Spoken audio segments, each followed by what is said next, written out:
রান্না করার সময় যদি কোনো নারী এই তিনটি কাজ করতে পারে তাহলে তার সংসারটাকে আল্লাহ তাআলা বরকতময় করে দিবেন।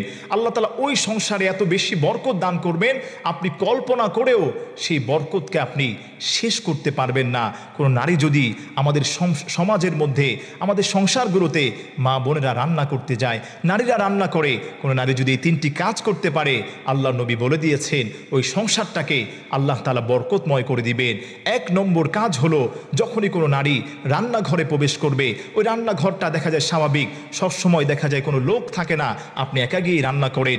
রান্নাঘরে প্রবেশ করার সময় আপনি সুন্দরভাবে রান্নাঘরে গিয়ে সালাম দিবেন, আসসালামু আলাইকুম, এভাবেও আপনি বলতে পারেন। তার কারণ হলো ঘরের মধ্যে ফেরেশতা থাকে, আল্লাহর রহমতের ফেরেশতা থাকে। যখনই আপনি সালাম দিবেন, ওই সালামের কারণে অশান্তি দূর হয়ে যাবে। আল্লাহ তাআলা বরকত, সাকিনা, রহমত ওই রান্নাঘরের উপর আল্লাহ তাআলা নাজিল করবেন, এবং ওই রান্না যেটা আপনি করবেন, ওই রান্না যারা খাবে তারাও বরকতপূর্ণ হবে, আপনার জীবনটাও আল্লাহ তাআলা বরকতময় করে দিবেন। এরপরে নাম্বার 2 হলো, যে কাজটি করার কারণে রান্না করার সময় আপনার রান্নার কারণে আল্লাহ তাআলা পুরো ফ্যামিলিটাকে বরকতময় করে দিবেন, সেটি হলো রান্না করার পূর্বেই জিনিসপত্রে আপনি হাত দেওয়ার শুরুতেই আল্লাহর নামে বিসমিল্লাহ বলে আপনি কাজটিকে শুরু করবেন। হাদিসের মধ্যে আসছে যেই কাজটাকে বিসমিল্লাহ বলে শুরু করা হয়, ওই কাজের মধ্যে শয়তান মুখ দিতে পারে না। আল্লাহ তাআলা নিজ কুদরতি নামের ওসিলায় ওই জায়গাটাকে আল্লাহ তাআলা হেফাজত করেন, এবং ওই জায়গার মধ্যে আল্লাহ তাআলা অসংখ্য অগণিত বরকত, রহমত, সাকিনা আল্লাহ তাআলা দান করেন। এজন্য 2 নম্বরে কাজটি করতে হবে।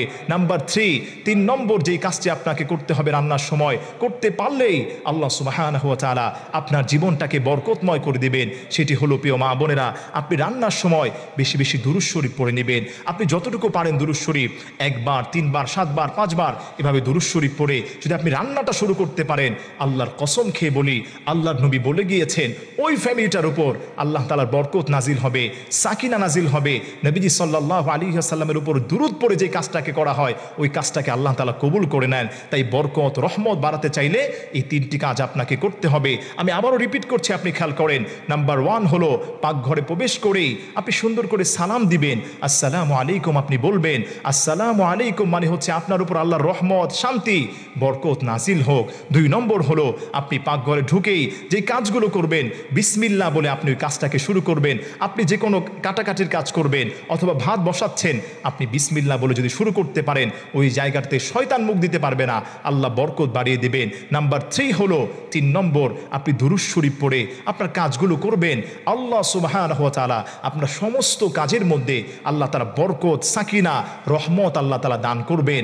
এবং আল্লাহ তাআলা বলে দিয়েছেন ওই খাবারটা যারা গ্রহণ করবে, আল্লাহ তাআলা তাদেরকেও বরকতময় করে দিবেন, তাদের রিজিকে, তাদের আয়ুতে আল্লাহ তাআলা হায়াতে বারাকা দান করবেন।